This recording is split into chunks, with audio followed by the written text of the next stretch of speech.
Nah kan kejadian, padahal dulu optimis, target selesai. Tapi sekarang apa? Anggaran bengkak dari 50 menjadi 60 miliar. Dan juga pun target molor karena ada revisi dari VIA. Dan juga target penonton dari 50.000 menjadi 10.000 penonton saja. Itu padahal belum uji coba balapan ya. Apalagi udah uji coba balapan, pasti bakal ada revisi lagi.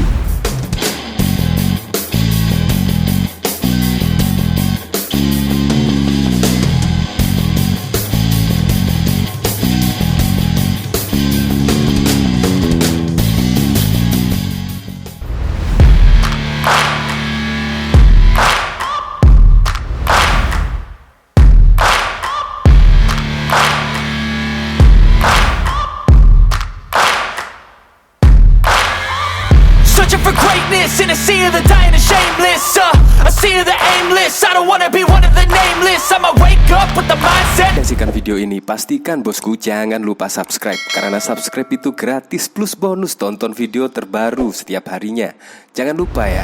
Nah, jumpa lagi dengan saya Joy Yoyos. Padahal kita ketahui kan, balapan Formula E sudah dirilis per tanggal 4 Juni 2022. Tetapi saat dirilis pun sirkuit Formula E belum jadi, bahkan belum ada di jadwal kalender musim Formula E. Nah akhirnya dikebutlah, katanya sih sesumbar 3 bulan jadi. Tapi kenyataannya apa? Kenyataannya juga anggaran membengkak, target bahkan molor ketika kedatangan dari VIA tersebut. Dan bahkan juga setelah berjalannya waktu memperkerjakan sirkuit Formula E, target penonton dari 50.000 tribun turun menjadi 10.000 saja. Dan katanya sih akan ada perkembangan kenaikan jumlah penonton. Ya tapi nggak tahu lagi. Yang jelas turunnya itu sangat banyak sekali, yaitu 50.000 ke 10.000 men. Itu saya malah teringat rumah DP 0% ya, yaitu dipangkas hingga 90% lebih, dipangkas targetnya. Ya ini juga dipangkas sekitar 80% dari 50.000 ke 10.000. Yang saya pertanyakan lagi, itu pun belum ada uji coba. Ya biasanya kalau balapan internasional seperti di Mandalika kemarin, 1 bulan sebelum melakukan balapan sepeda motor, balapan motor GP, 1 bulan sebelumnya pasti ada uji coba. Padahal itu sirkuit Mandalika adalah sirkuit internasional dan dibangunnya juga hampir setahun lebih. Tetapi ketika diuji coba ada aspal yang kurang, terus ada banjir di mana gitu, ada apa lagi. Nah ini sirkuit Formula E belum ada uji coba. Nah ketika mungkin ada uji coba sirkuit Formula E, ya pasti akan banyak kekurangan, di mana juga waktu pengerjaan juga mepet. Itu belum tribun, belum pedok dan macem-macem. Ya tapi saya mendoakan semoga acara besok bisa sukses dan sirkuit Formula E-nya bisa selesai sesuai target. Karena kalau tidak pasti akan ya membawa nama jelek Indonesia juga. Untuk lebih lengkapnya simak berita berikut ini, Good News Indonesia. Anggaran bengkak, target penonton dari 50.000 turun 10.000. Komite Pelaksanaan Formula E Irawan Sucahyono mengatakan kapasitas tribun sirkuit Formula E yang akan disediakan untuk menonton langsung jumlahnya sekitar 10.000. Sekitar 10.000 kapasitas tribun penonton di sirkuit, kata Irawan saat ditemui di lokasi sirkuit Formula E Jakarta, Ancol, Jakarta Utara pada Jumat 25 Maret. Dia mengatakan angka tersebut bisa bertambah sesuai dengan perkembangan yang ada dan sesuai dengan hasil peninjauan dari tim Formula E Operation. Nanti angkanya bisa berkembang juga lagi direview, tutur Irawan. Namun kapasitas tribun yang akan disediakan tersebut jauh lebih rendah dari target penonton yang diungkapkan sebelumnya oleh Direktur Utama PT Jakarta Propertindo, Widi Amanasto. Pada konferensi pers pada Rabu 22 Desember tahun lalu, Widi mengatakan diperkirakan akan ada 50.000 penonton yang langsung menyaksikan gelaran Formula E dari tribun. Widi bahkan dengan sesumbar mengatakan akan menggunakan area Ancol secara keseluruhan karena sulit mengendalikan masa penonton yang memperkirakan membludak. Mengenai hari H mungkin karena penonton sekitar 50.000. Tentunya untuk masyarakat umum pengendalikan agak sulit. Sehingga mungkin pada hari H kita gunakan kawasan Ancol hanya untuk balap saja supaya tidak chaos, ucap Widi. Widi juga mengatakan untuk masyarakat yang tidak kebagian tempat menonton secara langsung, siaran Formula E bisa disaksikan di layar kaca. Jika tidak kebagian tempat, siaran langsung TV juga bisa, kata dia. Bahkan diketahui, Komite Pelaksanaan Formula E Jakarta Irawan Sucahyono mengatakan pembangunan sirkuit ajang mobil bertaraf internasional itu molor dari waktu yang ditentukan lantaran harus menambah beberapa revisi dari pihak moderasi Federasi Otomotif Internasional FIA. Karena revisi tersebut, target capaian pembangunan yang semula ditargetkan 54 hari itu menjadi lebih panjang. Kemarin setelah ditinjau FIA, ada sedikit perubahan.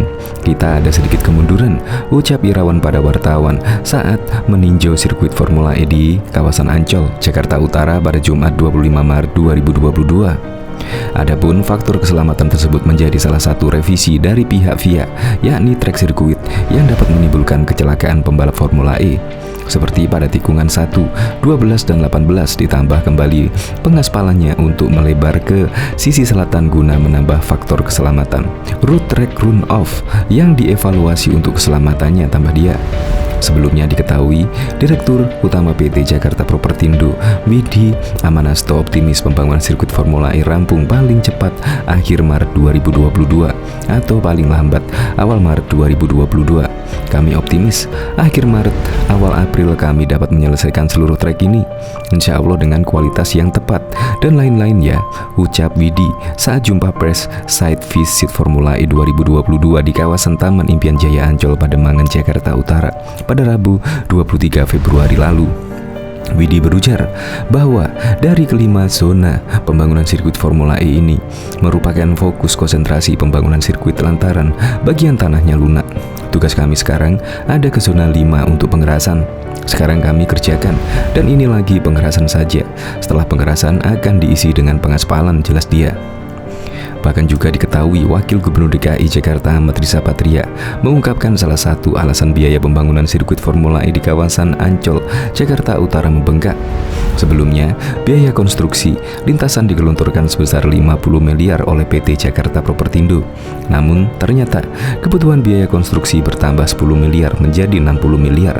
Riza menyebut penambahan biaya harus dilakukan karena DKI ingin agar sirkuit didesain lebih permanen, sehingga lintasan balap ini bisa digunakan berkali-kali untuk pertandingan. Memang ada penambahan anggaran dari 50 miliar ke 60 miliar karena sirkuit ini dibuat permanen, jadi dibuat lebih baik.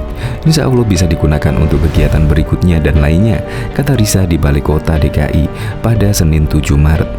Pembangunan sirkuit balapan mobil listrik ini ditargetkan selesai dalam waktu 3 bulan sejak awal konstruksi pada 3 Februari 2022.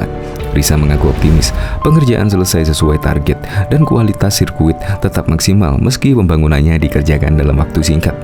Saat ini progresnya sudah pengaspalan, insya Allah sesuai dengan jadwal.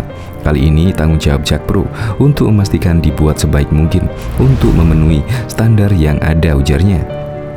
Diketahui, pertanggal 6 Maret, progres pembangunan yang sudah mulai dilakukan pengaspalan sirkuit ini mencapai 52%. Pengerjaan sirkuit dibagi 5 zona. Zona yang paling sulit dikerjakan adalah zona 5. Zona yang terletak di sisi paling timur kawasan Ancol ini mencangkup 40% dari pengerjaan sirkuit. Pembangunan sirkuit Formula E ini saat masih berlangsung, penanggung jawab konstruksi Formula E PT Jaya Konstruksi, Ari Wibowo, mengaku biaya konstruksi trek di kawasan Ancol ini bertambah 10 miliar. Ari menjelaskan penyebab pembengkaknya biaya pengerjaan sirkuit Formula E. Ia menjelaskan ada pekerjaan tambahan yang tidak masuk dalam prediksi Jakpro dan Jaya Konstruksi, yakni pengerasan tanah yang lunak. Ada pekerjaan yang bisa dilihat, ada yang ansen, tidak terlihat. Misalnya, di dalam tanah ini ada tanah lunak beberapa meter. Lunaknya seperti apa? Itu kan ansin, ungkap Ari pada Minggu 6 Maret yang lalu. Jadi, yang ansen itu akhirnya menjadi prioritas. Diperkirakan, ternyata yang ansen yang enggak terlihat itu lebih berat, tambahnya.